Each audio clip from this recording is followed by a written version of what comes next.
Então vamos lá, Neemias, capítulo 1. O tema da ministração de hoje é tempo de reconstrução. Tempo da gente começar a reconstruir. A palavra reconstrução, ela tem um significado que o próprio nome já diz. É a gente construir de novo. Quando a gente tem esse significa que tinha algo que estava construído e por algum motivo ele foi destruído. E há necessidade dele ser reconstruído.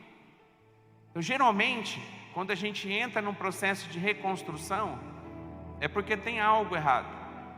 Alguma situação aconteceu, algum dano, alguma destruição em alguma área aconteceu, e você precisa passar por esse processo de reconstruir. E Deus nessa semana Ele falou muito ao meu coração. Na verdade, alguns dias Ele tem falado. Nós estamos com uma turma do seminário, que sempre eu tenho falado aqui, do seminário teológico. Foi nossa primeira turma, a gente está com 30 pessoas, guerreiros. Todas as quartas nós estamos lá estudando a palavra. E cada dia tem uma lição nova e nós estamos vencendo 18 meses, que é esse curso. A gente já está no 5º, entrando no 6º mês. E a gente tem se aprofundado na palavra nesses dias que nós estamos separando para estar lá. Inclusive, quando a gente for começar o ano que vem, ou quando a gente tem que findar esse curso, que você já possa criar uma expectativa no seu coração para você estar na próxima turma. Amém? Porque tem sido assim, tremendo. Quem é daqui que está participando nas quartas-feiras no curso de teologia? Bastante gente está aqui hoje. E tem sido uma experiência gigantesca e maravilhosa daquilo que Deus tem feito.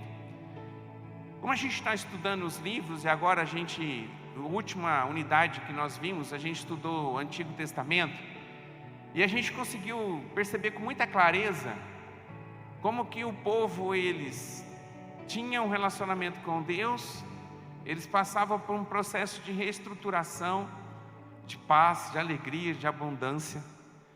Daí, quando eles estavam vivendo esse momento, e claro que eu estou dizendo de um período de muitos anos, eles começavam a se afastar da presença de Deus. E Deus continua no mesmo lugar. Quem se afasta é o homem. Deus nunca saiu do lugar onde ele estava. Mas o homem se afasta de Deus. E quando o homem começa a se afastar de Deus, Deus tira a mão dele e o processo de destruição começa a acontecer. Porque tem alguém que odeia você e que odeia cada personagem, cada pessoa mencionada aqui na Bíblia que pisou nessa terra. Porque talvez você não fez nada para ele, mas você é a pessoa mais importante para alguém que ele quer atingir, que é Deus. E é você quem ele quer destruir. Daí Deus tira a mão, porque o povo se afasta da presença dele. Deus no mesmo lugar, com o coração partido, vendo o povo indo para um outro momento. E quando isso acontece, o povo começa a entrar num processo de destruição e fica cacos. Ele se arrebenta. E a gente vai ver na história que se repete, altos e baixos, altos e baixos, altos e baixos, se repete. A gente vai ver que tudo é por conta de um princípio que Deus nos deu, que é maravilhoso esse princípio, é um presente de Deus para a nossa vida, mas que a gente não sabe usar, que chama-se livre-arbítrio, que é o poder da decisão. Apesar do desejo do coração de Deus, que você siga por um caminho, que você possa viver uma vida abundante, que você possa viver uma vida plena, uma vida feliz.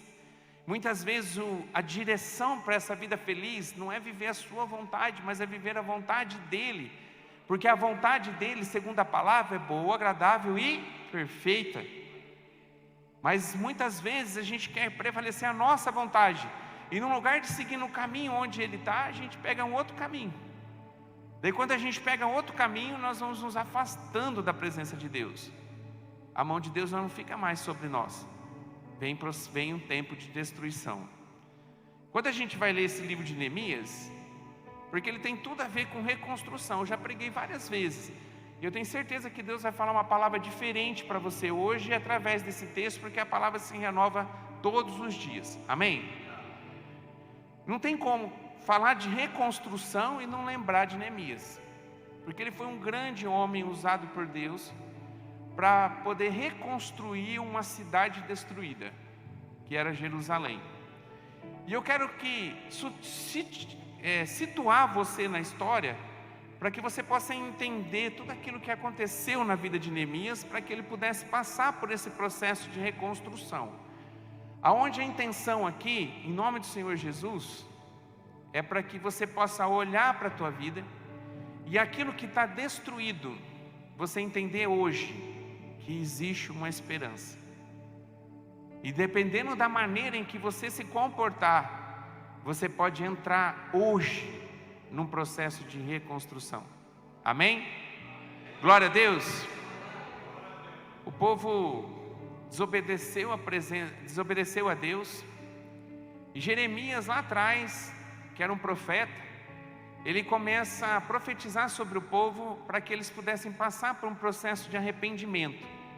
Se você quiser anotar o texto, está em Jeremias capítulo 25, do verso 5 a 7 principalmente, mas é o capítulo 25 de Jeremias.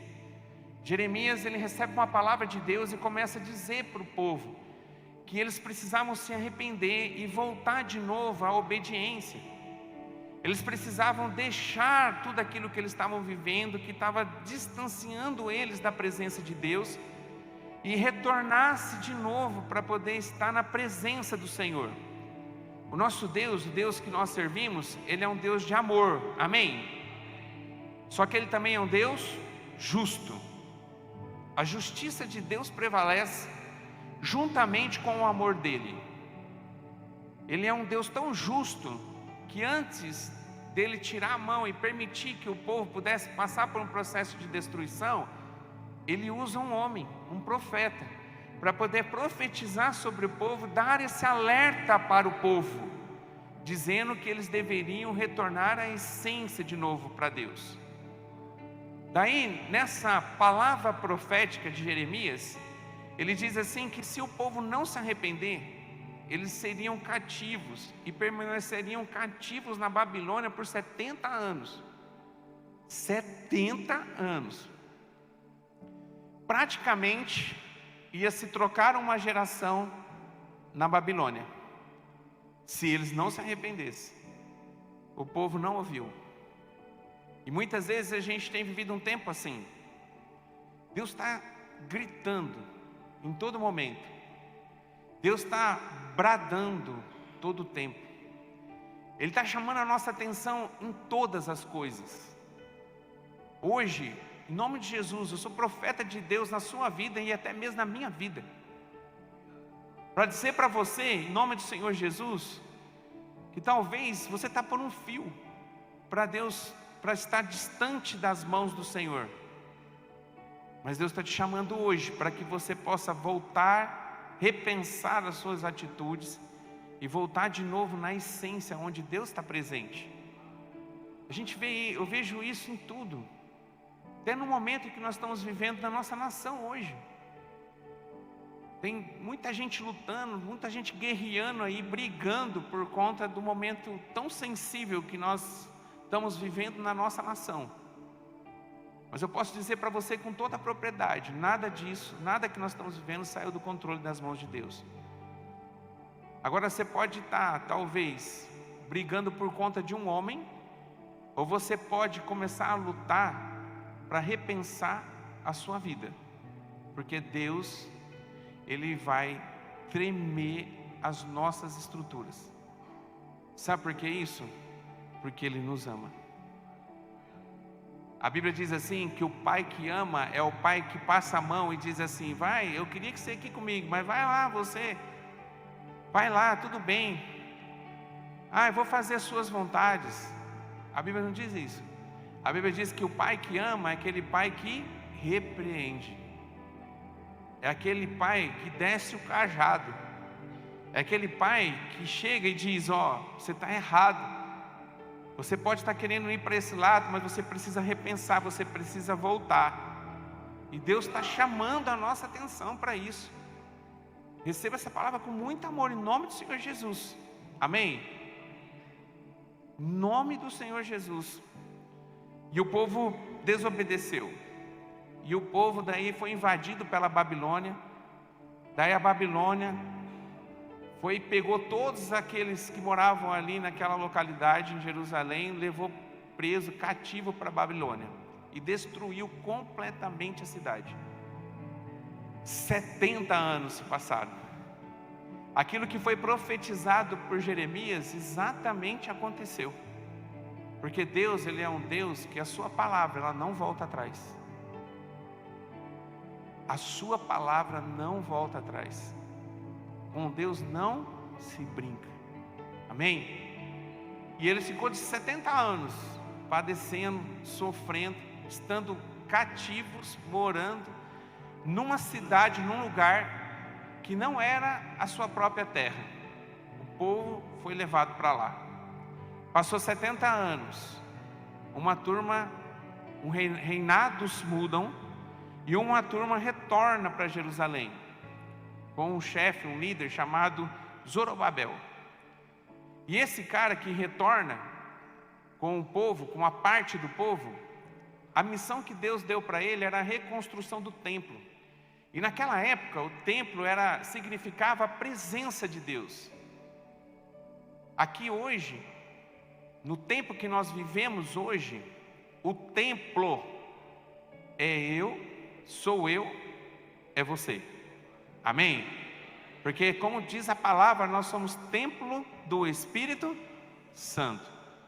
Porque o véu se rasgou, aonde simbolizava o lugar no templo, que era a presença de Deus, e a gente passou, com a morte de Jesus e a sua ressurreição, nós passamos a ter livre acesso ao Pai através de Jesus. Nós vivemos um tempo privilegiado. Mas nessa época, eles precisavam estar lá naquele lugar, eles precisavam ter o templo que simbolizava a presença de Deus. E quando eles reconstroem o templo, de 4 paredes, fazendo exatamente como estava prescrito na lei e nas escrituras, quando eles fazem isso, apesar do templo estar construído, a presença de Deus não estava lá.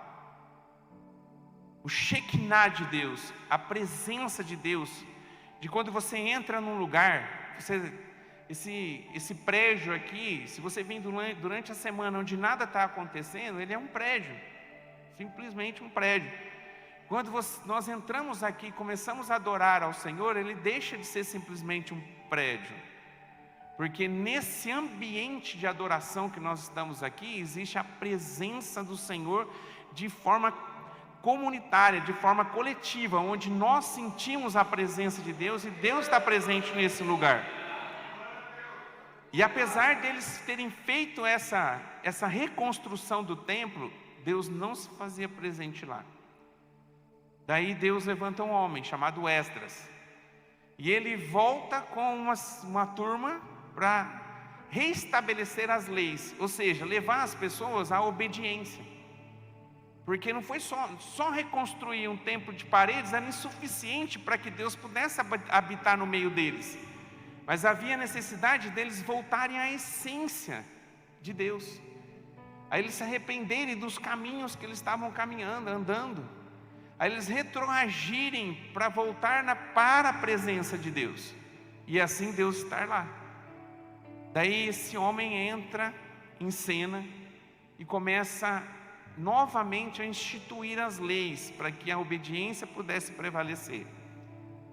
Passa poucos anos, Deus levanta um terceiro homem chamado Neemias, e a intenção do coração de Deus com Neemias, agora que o templo já estava construído, agora que o povo já estava começando a ser ministrado com as leis para voltar à essência da obediência, para que Deus fizesse presente no meio deles, havia necessidade de cercar a cidade, para que elas não pudessem ser presa fácil para os inimigos. Precisava blindar a cidade. Daí Deus levanta esse homem, com um grupo de pessoas, saindo da Babilônia e indo até Jerusalém para a reconstrução dos muros. Amém? Daí, queria que você seguisse comigo. Deu para entender onde nós estamos? Amém? Onde a gente vai começar a ler é o início da história e do chamado de Neemias para que ele possa ir para Jerusalém com essa missão de reconstruir os muros. E a palavra diz assim, ela é um texto um pouco extenso, mas eu queria que você seguisse comigo, se você quiser grifa na tua palavra, na tua Bíblia, e que você acompanhe comigo. Ele diz assim o texto: as palavras de Neemias, filhos de Alaquias. Ele conta: e sucedeu no mês de Quisleu, no ano 20º, estando eu em Susã, a fortaleza, que veio Anani, um dos meus irmãos, ele e alguns de Judá, e eu perguntei-lhes pelos judeus que escaparam e que restaram do cativeiro acerca de Jerusalém. E disseram-me: os restantes que não foram levados para o cativeiro lá na província estão em grande miséria e desprezo, e o muro de Jerusalém fendido, e as suas portas queimadas ao fogo.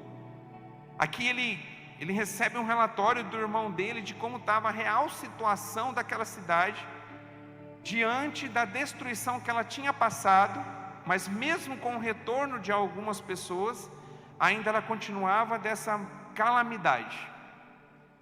Daí ele diz: e sucedeu que, ouvindo eu essas palavras, assentei-me e chorei, e lamentei por alguns dias, e estive jejuando e orando perante o Deus dos céus.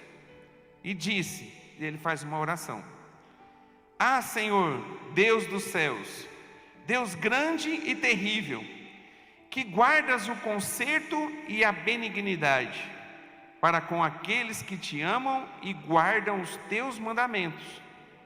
Esteja, pois, atento os teus ouvidos e os teus olhos abertos para ouvires a oração do teu servo, que hoje eu faço perante ti, de dia e de noite, pelos filhos de Israel, teus servos, e faço confissão pelos pecados dos filhos de Israel, que pecamos contra ti. Também eu e a casa de meu pai pecamos. De todo nos corrompemos contra ti e não guardamos os mandamentos, nem os estatutos, nem os juízos que ordenaste a Moisés teu servo. Lembra-te, pois, da palavra que ordenaste a Moisés teu servo, dizendo: vos transgredireis e eu vos espalhareis entre os povos. E vós vos converteis a mim e guardareis os teus mandamentos, e fareis então, ainda que os vossos rejeitados estejam no cabo do céu, de lá juntarei e os trarei ao lugar que tenho escolhido para ali fazer habitar o meu nome. Esses ainda são teus servos e o teu povo, que resgataste com a tua grande força e com a tua forte mão. Ah, Senhor, esteja, pois, atento os teus ouvidos à oração do teu servo e à oração dos teus servos que desejam temer o teu nome, e faze prosperar hoje o teu servo, e dá-lhe graça perante este homem. Ele termina a oração dizendo: então eu era copeiro do rei. Amém? A gente vê aqui algumas reações que Neemias teve para que ele pudesse entrar nesse processo de reconstrução. Eu pontuei aqui poucas coisas, mas que você pudesse pensar nisso. Se alguma área da tua vida, e talvez até mesmo a espiritual, possa estar num processo de destruição, que você possa pensar sobre essas palavras e que Deus possa ministrar ao seu coração. Amém? E ele diz assim, ó, a primeira coisa que eu vejo aqui, que está no capítulo 1, que vai do 1 até o 3, que nós lemos, o primeiro passo para que a gente possa entrar no processo de reconstrução é a gente ter uma dimensão da destruição. Você ter uma consciência daquilo que está destruído, e você saber a dimensão dessa destruição. Foi isso exatamente que ele fez. Antes de ele agir, dele falar qualquer coisa, ele pergunta para o irmão dele, e pega um relatório completo de como se encontrava aquele povo, para que ele pudesse entender quais eram as necessidades e como que esse povo se encontrava. Ele era um homem que nunca esqueceu do povo, apesar dele nem ter nascido em Jerusalém. Ele é de uma geração que foi gerada na Babilônia, no cativeiro. Mas ele tinha amor por aquele lugar, porque aquele lugar era terra de Deus, e era a terra dos seus pais. E ele busca conhecer, saber, ele não podia estar lá presente, mas ele busca conhecer para entender qual era a dimensão do estrago. Qualquer coisa que a gente for passar por um processo de reconstrução, de reforma, a necessidade da gente saber o impacto e como está a situação atual, para que você possa direcionar uma reforma, uma reconstrução de maneira certa. Sim ou não? Sim. Se a gente fosse reconstruir alguma coisa, esse prédio, uma parte de trás daquele prédio, o engenheiro ia chegar aqui, a primeira coisa, ele ia fazer uma avaliação daquilo que está, para ele entender o que ele precisa fazer. Quando a gente olha para a nossa vida, é a mesma coisa. Se você não tem consciência que tem alguma coisa que está errada na sua vida, e você não sabe o tamanho do estrago que talvez você está vivendo, porque você está vivendo a vida, deixando a vida te levar, e você não tem se concentrado naquilo que é mais importante, que é a tua vida, porque você é importantíssimo, não só para você mesmo, mas principalmente para Deus. Você precisa parar, puxar um freio de mão e começar a olhar para a tua vida e começar a entender todas as áreas da sua vida, como que você se encontra. O que você precisa de uma reforma? Em qual pedaço, em qual estrutura da tua vida que você precisa passar por um processo de reconstrução? Talvez no seu relacionamento com Deus. Talvez no seu relacionamento com seu cônjuge, se você é casado. Talvez pela maneira em que você lida nos seus relacionamentos interpessoais com as pessoas. Talvez a maneira que você lida com você mesmo. Então você precisa começar a repensar a sua vida e entender aonde que está o problema, para que assim você possa começar a entender aonde está o estrago e o tamanho desse estrago, para você entrar no processo de reconstrução. Amém? Fez sentido para você isso? Você precisa olhar para a tua vida. Hoje é dia de ceia. A gente separou para que nós pudéssemos estar aqui ceando. Na hora que a gente for partir para a hora da ceia, eu vou ler um texto. E nesse texto é Jesus falando, é o apóstolo Paulo falando aquilo que ele recebeu de Jesus, de como deveria ser o momento da ceia. E um dos versículos que está nesse texto, ele diz assim: examine-se, pois, o homem a si mesmo. Examine-se, pois, o homem a si mesmo. Então o que a Bíblia está dizendo? Chega um momento da nossa vida que a gente precisa puxar o freio de mão e começar a examinar a nossa vida. E o intuito de examinar a sua vida é para você ver o tamanho do rombo que talvez existe, talvez o tamanho do estrago que existe em alguma área da sua vida, que você precisa passar por um processo de restauração, de reconstrução. Eu não sei qual é a área da sua vida, eu sei qual é a área da minha vida, que eu preciso colocar no eixo, porque talvez ainda a estrutura existe, mas já começou a aparecer um trincado, e eu preciso cuidar desse trincado, porque daqui a pouco pode ruir toda a estrutura da minha vida. Talvez você chegou aqui, a tua estrutura está tudo certo, mas ela está toda trincada, porque você começou a não cuidar mais daquilo que é mais importante, que é você. Então que você possa hoje, em nome do Senhor Jesus, começar a entender a dimensão de como encontra a sua vida e qual é a real situação dessa construção que talvez que precisa ser reconstruído, que é a sua vida. Amém? E foi isso que Neemias fez. Então ele pega um relatório para ele poder entender tudo aquilo que estava acontecendo. A segunda coisa que eu vejo, que quando ele entendeu o tamanho do estrago, o povo passando fome, os muros destruídos, casas destruídas, as pessoas vivendo de forma assim, calamidade total. Quando ele começou a ter uma dimensão de tudo, ele não agiu pela força do braço dele. Em nenhum momento ele pegou e falou assim: agora já sei, eu já vou começar a fazer as coisas, porque eu vou lá e vou ajudar aquele povo, vou reconstruir tudo. Não foi assim. A primeira coisa que ele fez, a primeira atitude dele, diz que ele chorou. Então ele se compadeceu daquelas pessoas.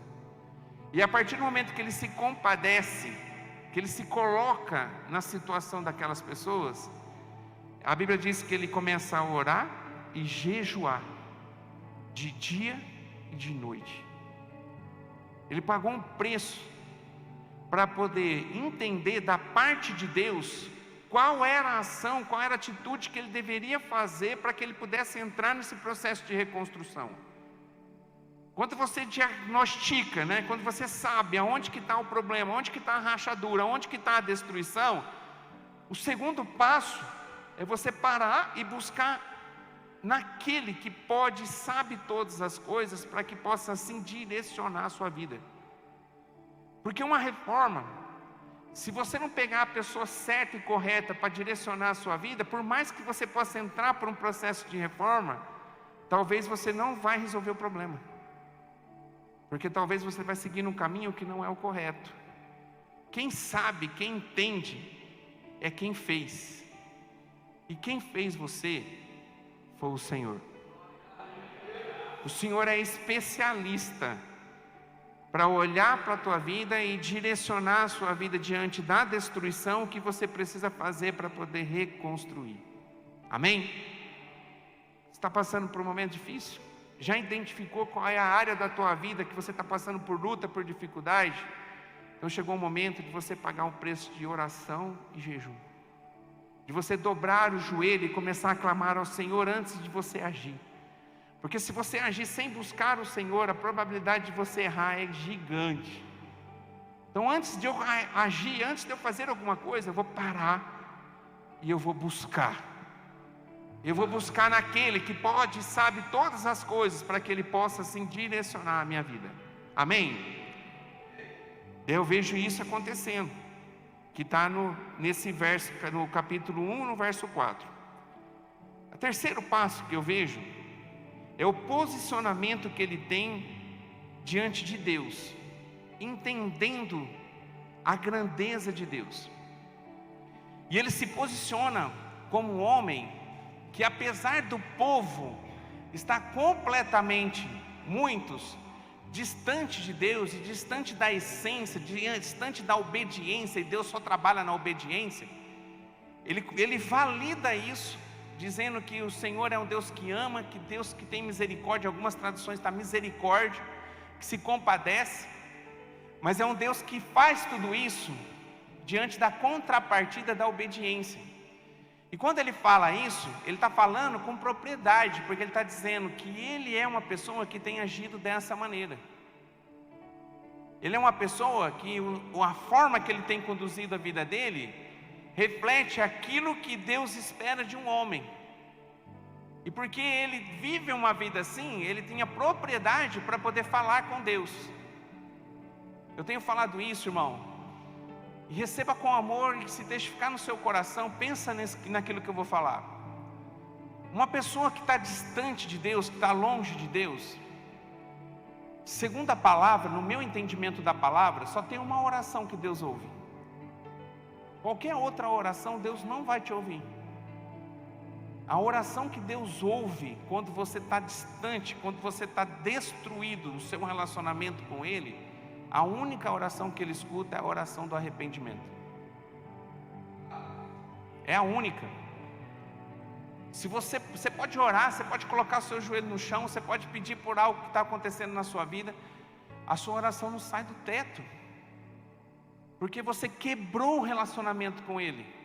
Apesar dele estar do seu lado, Ele não pode fazer nada, porque é um princípio. É a oração que faz você retornar de novo a ter um relacionamento com Ele, e a oração que Ele ouve é a oração do arrependimento.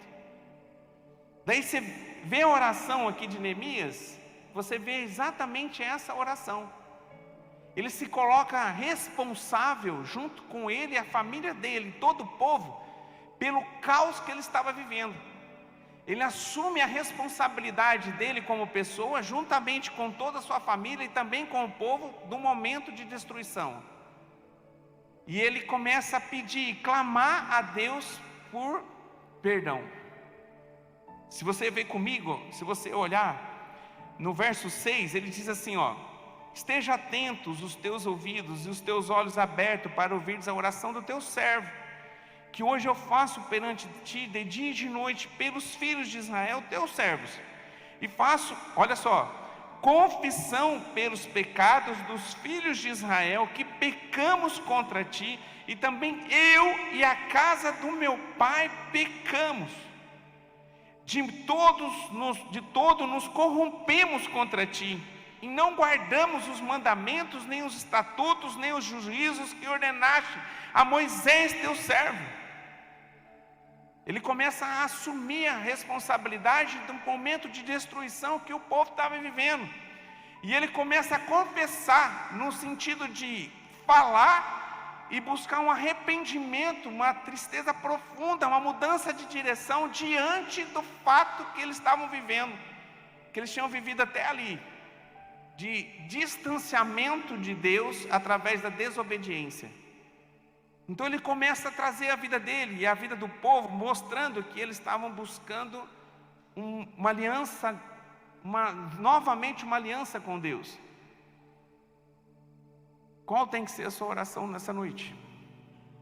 Talvez Deus te trouxe aqui para que você pudesse identificar onde está o momento de destruição, em qual área da tua vida que está destruído. E Deus está te levando nessa noite, e eu me incluo, para que nós possamos olhar para a nossa vida e a gente reconhecer que o momento que nós estamos vivendo de destruição, o culpado disso sou eu, da minha vida é você, da sua vida. A tendência nossa como ser humano é a gente sempre transferir a responsabilidade da destruição da nossa vida para alguém ou para alguma coisa. A gente é bom nisso. Mas eu queria que você, hoje, em nome do Senhor Jesus, que você assumisse totalmente a parcela de culpa da destruição em alguma área da tua vida que Deus te trouxe para que você possa sair daqui reconstruído em nome do Senhor Jesus. Em nome do Senhor Jesus. Ele assume a culpa de tudo isso, inclui a família dele, inclui o povo e já sabe aonde que está o problema. O problema foi porque nós desviamos, porque nós não obedecemos. E talvez o momento que você está vivendo, que está um caos, talvez está uma bomba caiu na tua vida, e você precisa agora que essa bomba já explodiu e começar a reconstruir. O que você precisa, em nome do Senhor Jesus, é assumir a culpa disso, confessar, se arrepender e mudar de direção. Quando ele começa a dizer isso, os motivos que levaram o povo a se desviar do caminho pela desobediência, ele está querendo dizer que o povo estava entrando num processo de mudança. E ele se inclui como uma pessoa que já entendeu isso e já estava vivendo esse processo de mudança e de obediência.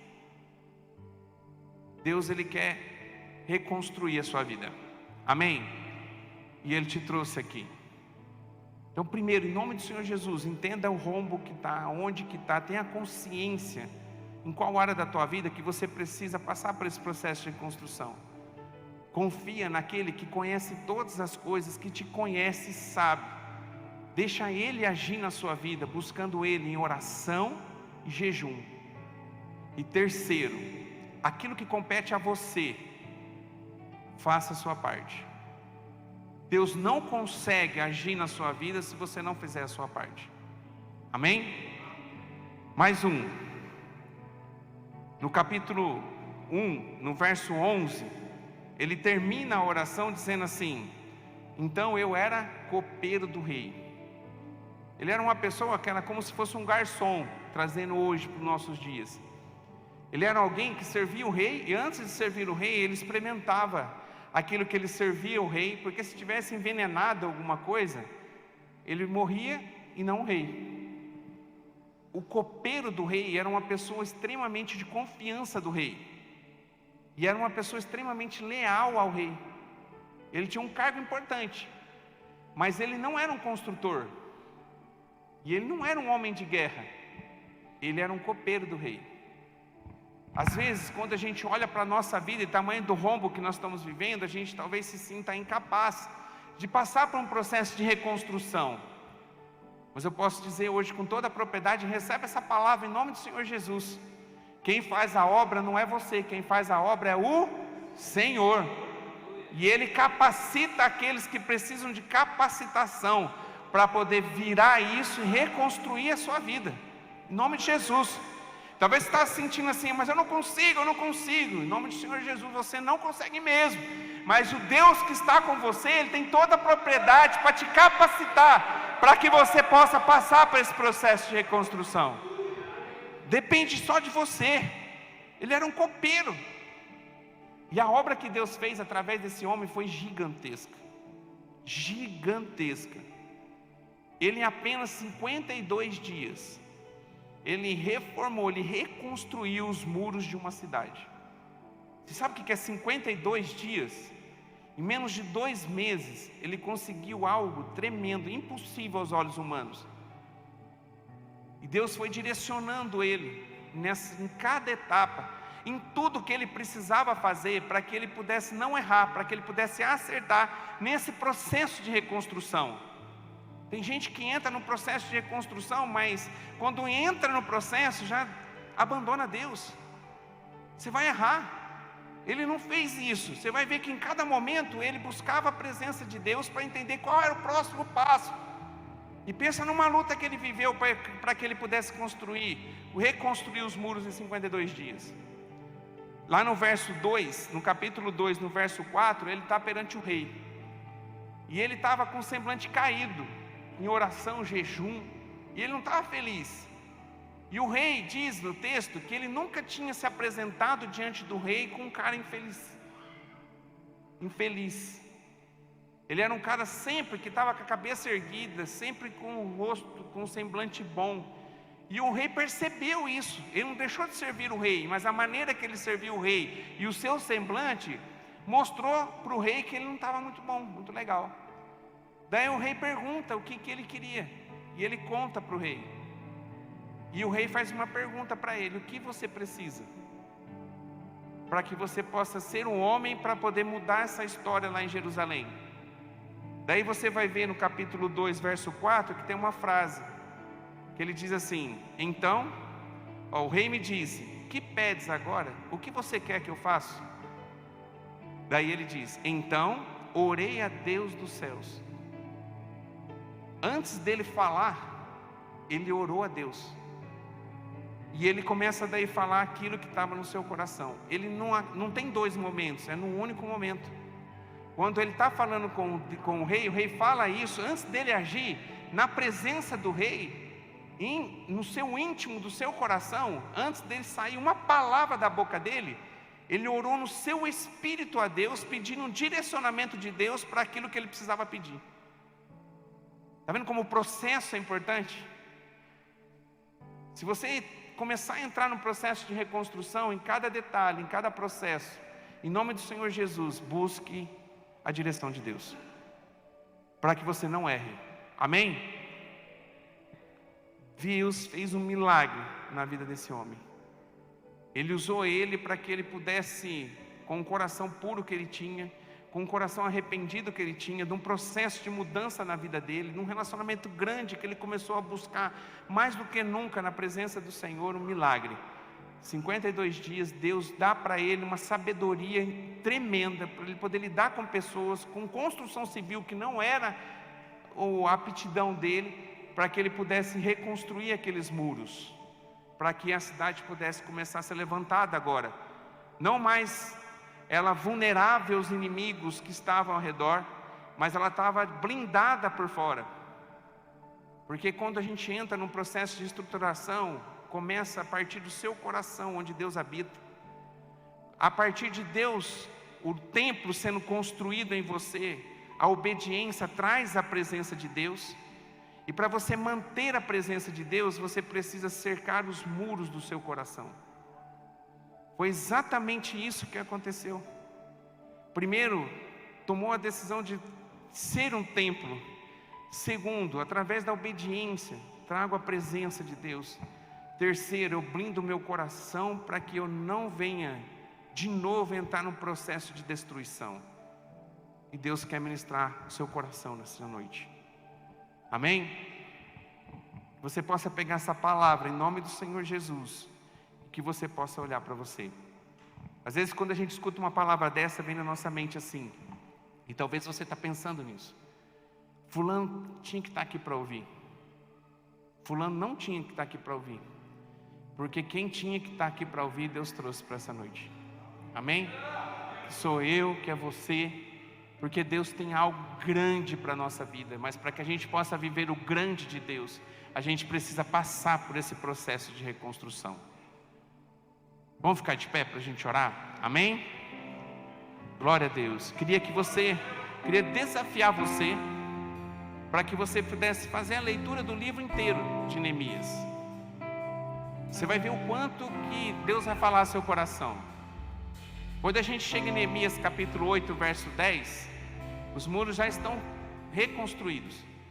Eles passaram tantas lutas nesse processo de reconstrução, que não é diferente na reconstrução das nossas vidas, e chegou ao ponto que eles trabalhavam com uma mão, com uma ferramenta de reconstrução, e na outra mão uma arma, porque o povo inimigo queria de todas as formas que aquela reconstrução daqueles muros não acontecesse.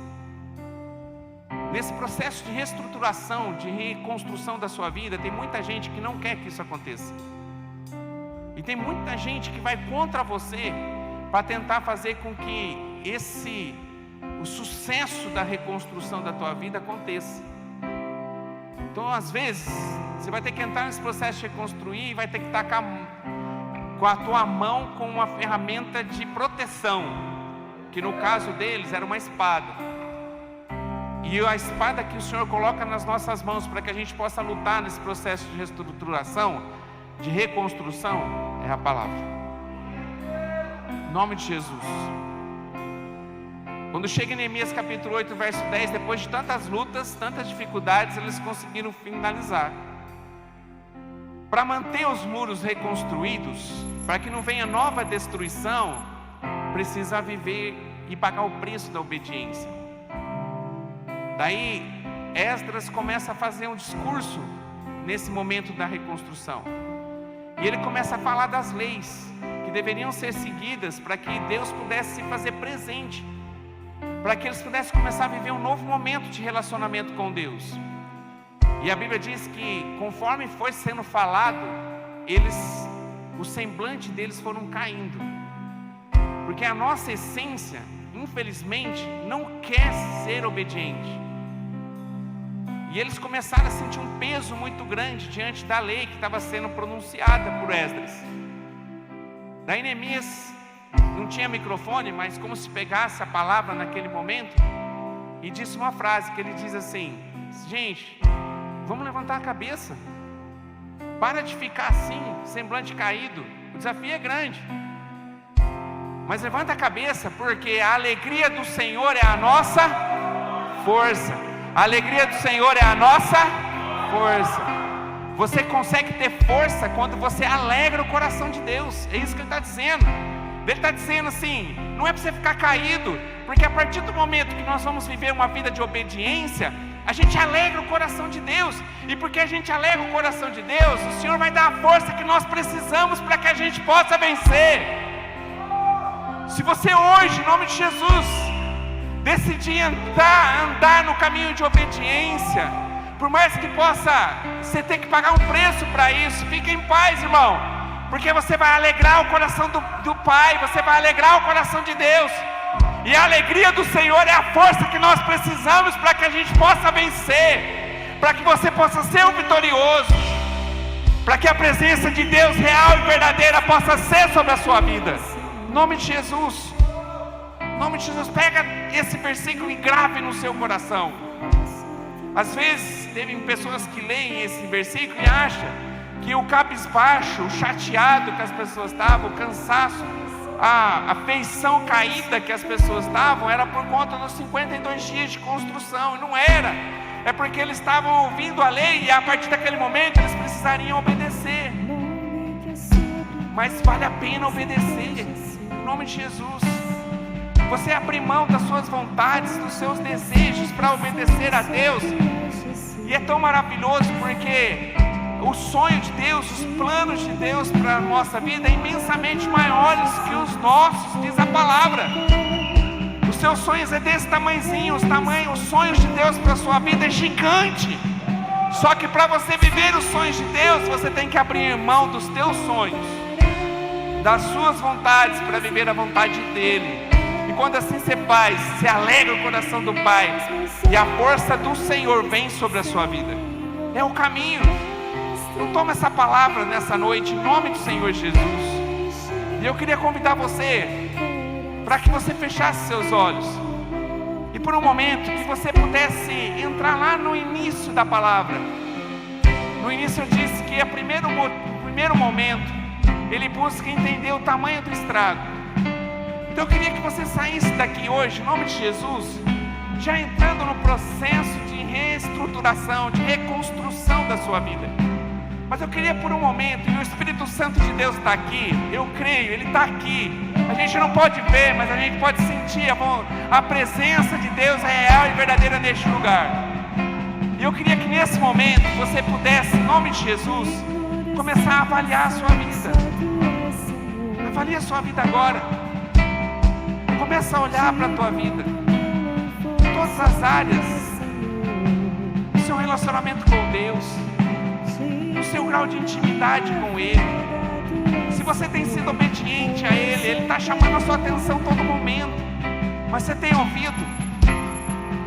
Começa a olhar, talvez o seu relacionamento conjugal, o seu relacionamento com os seus filhos, os filhos que estão aqui, seu relacionamento com os seus pais, os que trabalham aqui, o relacionamento com o pessoal do seu trabalho, talvez seus superiores, talvez seus encarregados, ou talvez as pessoas que estão do seu lado. Começa a olhar, talvez um relacionamento com os seus líderes espirituais. Talvez tenha alguma área da sua vida, e o Senhor te trouxe aqui, que você precisa passar por um processo de reestruturação. E agora, em nome de Jesus, enquanto a gente canta essa canção, eu queria que você tivesse esse tempo, porque a oração que Deus quer ouvir nessa noite é a sua oração, amém? A oração que Deus quer ouvir é a sua. A oração que muda a sua vida é a sua. A oração que mudou a vida de Neemias foi a dele. Então agora ora ao Senhor, em nome de Jesus, por um momento. Enquanto a gente canta essa canção, fala com Deus. Pergunta para Ele, qual área da sua vida que você precisa passar por um processo de reconstrução, porque está destruída, e qual é o tamanho dessa destruição. Deus vai falar com você em nome de Jesus.